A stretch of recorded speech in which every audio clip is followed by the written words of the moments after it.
John Gross. First of all, let's go back to your basic premise that there was a pool of molten steel.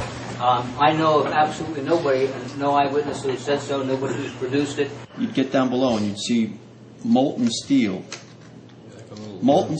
running down the channel rails. Like you're in a foundry.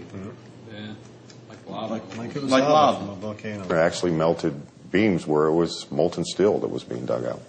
Underground, it was still so hot that molten metal dripped down the sides of a wall. And the cleanup was very difficult. The steel was coming out red in certain areas from the first couple of weeks at least. What's the problem with this? The fires are only 1,000 to 1,200 to 1,400, and this says 1,800 degrees. But even so, steel doesn't begin to melt until 2,700 degrees or so. What can produce temperatures required to melt that steel? We'll be looking at thermite, a likely suspect, which produces molten iron at 4,500 degrees. What is thermite?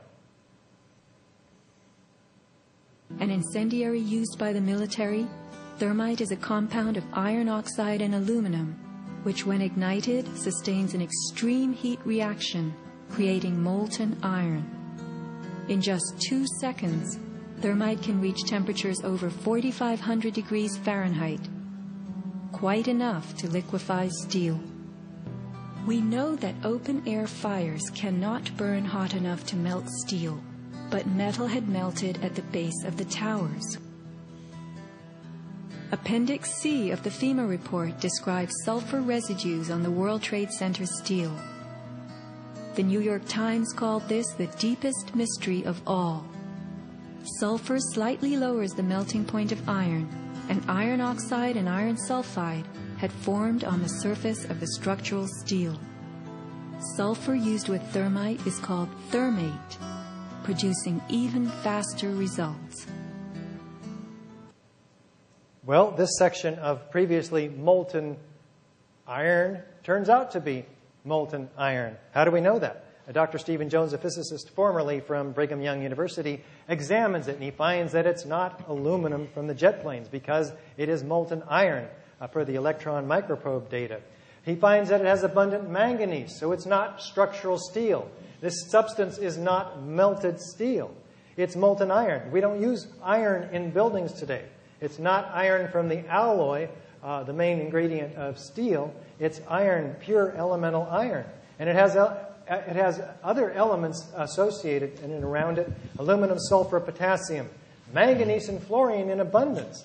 These are associated only with thermite, or in this, the only likely suspect being thermite. Sol gel uses fluorine in very special thermite charges. This is a sol gel that can be packed into a thermite-based cutter charge designed to eject molten iron in milliseconds through the orifice of this device, cutting through structural steel, again, in just milliseconds. So, do we have any evidence of thermite in the dust? Let's listen to Dave Thomas again. The little iron spheres that he was describing that were the size of a human hair, Right? those are just ordinary iron particles that can come about as the result of the fires, burning all that stuff and computers. And they can also be produced by welding and whatnot. So those, do not prove thermite. Well, is that true? This dust is full of these and this dust landed all across lower Manhattan, many, many square miles. 6% of that dust in many of the samples is composed of previously molten iron, found by USGS, documented by R.J. Lee.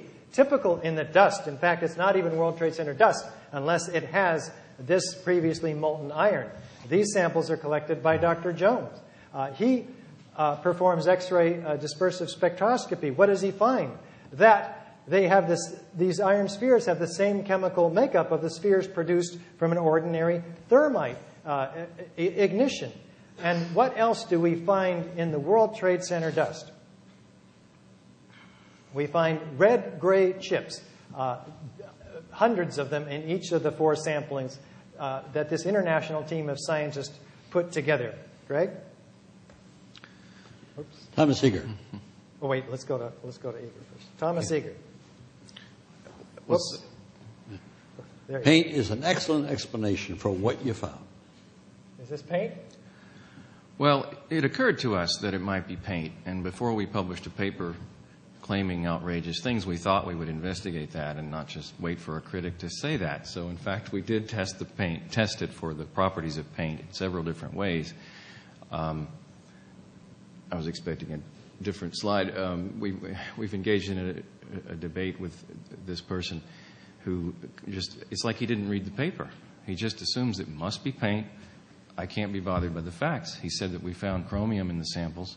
We found chromium in only one sample, and when we washed it in solvent, broke the chip open and tested it with the X-ray device, there was no chromium. It was clearly documented in the paper. When we heated these chips in what's called a differential scanning calorimeter, we measured how much heat we were putting into it, raised the temperature slowly, and at 430 degrees centigrade, the chips went off. They emitted a lot of heat quickly, and this doesn't happen with paint, dried paint. It just turns into ash instantly, and it doesn't release a very insignificant amount of energy. This is high-tech stuff. He ignored all the physical attributes of the material. When you zoom way in, can you go back to the superfine crystal? You see the white particles here. These are the particles of iron oxide that are about 40 nanometers across. These are incredibly small, incredibly uniform in size, and intermixed with these aluminum platelets. Aluminum to be formed that way is an extremely difficult process, and to intermix these things and get them to freeze into this pattern, this is the sol gel process, which several U.S. national laboratories have been bragging to each other about their success in creating these advanced, unusual thermite-based and other metal oxide combinations that release incredible amounts of energy when the oxygen moves from one metal to another metal that it's more attracted to.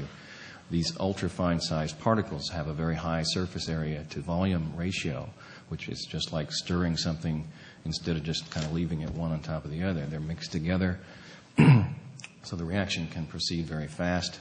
We also find the red layer that these are embedded in is some kind of carbon compound with oxygen and silicon, again, similar to what's described in the literature, although we were not able to analyze it far enough to get a chemical formula for it. These materials are not made in a cave in Afghanistan. And if someone wants to come back and say, well, Al-Qaeda must have stolen 100 tons of it, somebody needs to account for that. Either way, we need a new investigation. So you want to mention the fact that these chips, when they were ignited, produced iron microspheres? That's the other part. Thank you. We originally were motivated to look for these chips because of the iron-rich microspheres that Richard was talking about.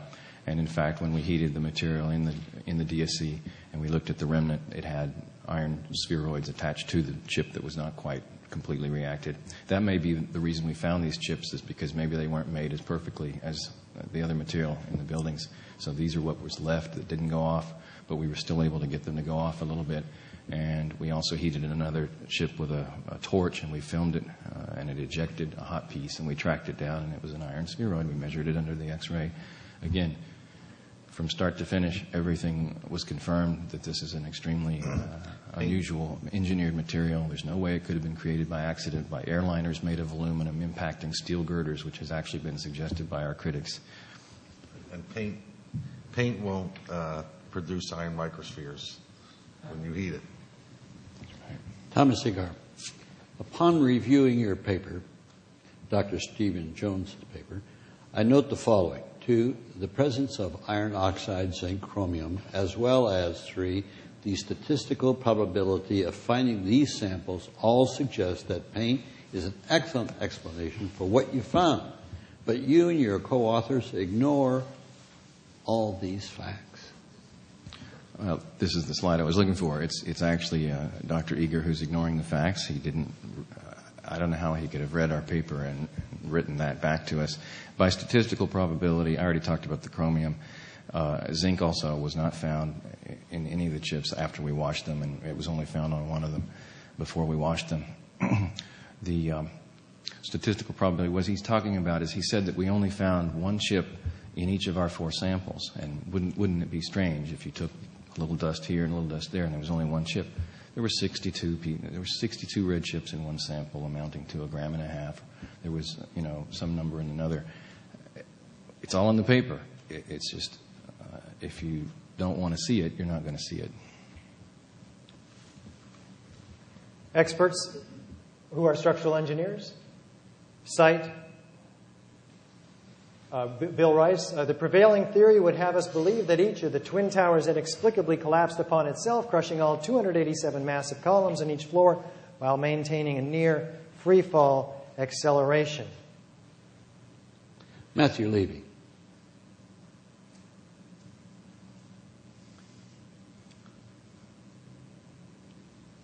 Ronald Hamburger. It appeared to me that charges had been placed in the building. Upon learning that no bombs had been detonated, I was very surprised. It's interesting when our detractors actually agree with us, but then something happens to them. Early on, they see, Ronald Hamburger says, it appeared to me that explosives were placed in the building. And Van Romero, who said, in my opinion, it looked like a series of explosions. Later on, something happens. They change their mind. It's really, really quite an interesting phenomenon. Well, all of this evidence appears to be direct evidence of explosive destruction. None of it can be explained by fire. And with the corroborating evidence, we'd like to ask you once more, how many of you believe that the Twin Towers were brought down by fires and jet plane impacts, according to the official story? How many believe, number one, that it was brought down by the jet planes and fire? Raise your hand. And how many are unsure? I think the one person left. How many are unsure? Okay. How many of you think that there's some validity to what's been exposed today? And some of if you're participating, that would be everyone.